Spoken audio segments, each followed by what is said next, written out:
అరే మిత్రమా, ఇలాంటి ఇన్ఫర్మేషన్ వీడియోలు మీ కళ్లలో సర్కస్ షోలా కనిపించాలంటే మన ఈ ఛానల్ని సబ్స్క్రైబ్ చేసి బెల్ ఐకాన్ని గట్టిగా కొట్టేయండి. మా ఆయన ఒక వేశ్యను కలిశాడు.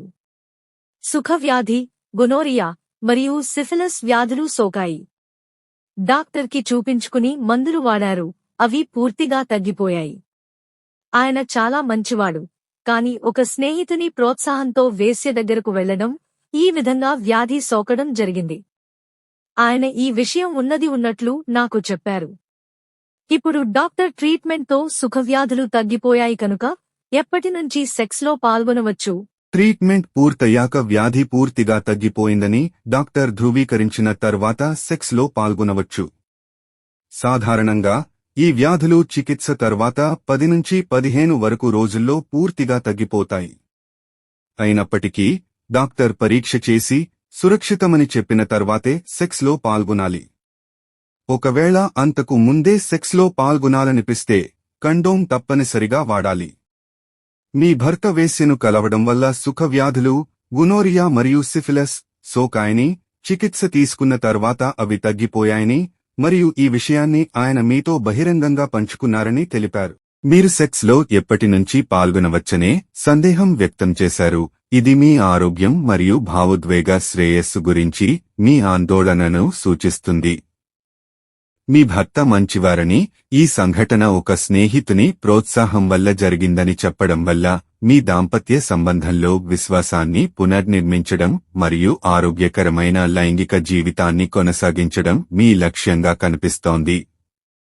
ఈ సందర్భంలో మీ ఆరోగ్యాన్ని రక్షించడం, సురక్షిత సెక్స్ పద్ధతులను అవలంబించడం మరియు భావోద్వేగ అవసరాలను పరిగణనలోకి తీసుకోవడం చాలా ముఖ్యం. సుఖవ్యాధులైన గొనోరియా మరియు సిఫిలిస్ సాధారణంగా సరైన చికిత్సతో, యాంటీబయాటిక్స్ లేదా ఇతర మందులు పూర్తిగా నయమవుతాయి. గొనోరియా చికిత్స తర్వాత 7 నుంచి 10 వరకు రోజుల్లో తగ్గిపోతుంది. అయితే సిఫిలిస్ చికిత్స స్టేజ్పై ఆధారపడి ఉంటుంది. ప్రారంభ స్టేజ్లో ఒకే ఇంజెక్షన్తో నయమవచ్చు, కానీ రెండవ లేదా లేట్ స్టేజ్లో ఎక్కువ సమయం పట్టవచ్చు.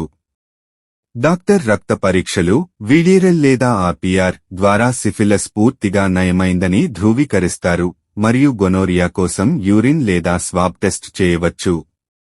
మీ భర్త చికిత్స పూర్తి చేసిన తర్వాత డాక్టర్ వ్యాధి నయమైందని ధృవీకరిస్తే సెక్స్లో పాల్గొనడం సురక్షితం. అయితే మీ స్వంత ఆరోగ్యాన్ని రక్షించుకోవడానికి మీరు కూడా ఒక ఇన్ఫెక్షియస్ డిసీజ్ స్పెషలిస్ట్ లేదా గైనకాలజిస్ట్ ని సంప్రదించి సుఖవ్యాధుల కోసం పరీక్షలు, గొనోరియా, సిఫిలిస్, హెచ్ఐవి మరియు ఇతరులు చేయించుకోవడం మంచిది. ఎందుకంటే సంక్రమణ సమయంలో మీ భర్తతో సెక్స్లో పాల్గొని ఉంటే సంక్రమణ అవకాశం ఉండవచ్చు. ఒకవేళ మీరు ఇప్పటివరకు సెక్స్లో పాల్గొనకపోయినా మీ మనశ్శాంతి కోసం పరీక్షలు చేయించుకోవడం ఉత్తమం. మీ భర్త వ్యాధి నయమైన తర్వాత సెక్స్లో పాల్గొనడానికి ముందు కొన్ని జాగ్రత్తలు తీసుకోవడం మంచిది.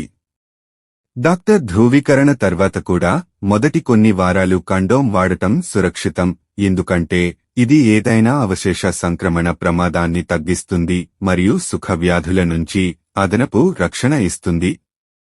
అలాగే మీ భర్తతో ఈ సంఘటన గురించి బహిరంగంగా మాట్లాడటం, భవిష్యత్తులో ఇటువంటి పరిస్థితులను నివారించడానికి సురక్షిత సెక్స్ పద్ధతులను అవలంబించడం గురించి చర్చించండి. ఈ సంఘటన మీ దాంపత్య సంబంధంలో విశ్వాసాన్ని దెబ్బతీసి ఉండవచ్చు మరియు ఈ భావోద్వేగ సవాళ్లను ఎదుర్కోవడానికి ఒక కౌన్సెలర్ లేదా సెక్స్ థెరపిస్ట్తో మాట్లాడటం మీ ఇద్దరి మధ్య అవగాహనను మెరుగుపరుస్తుంది.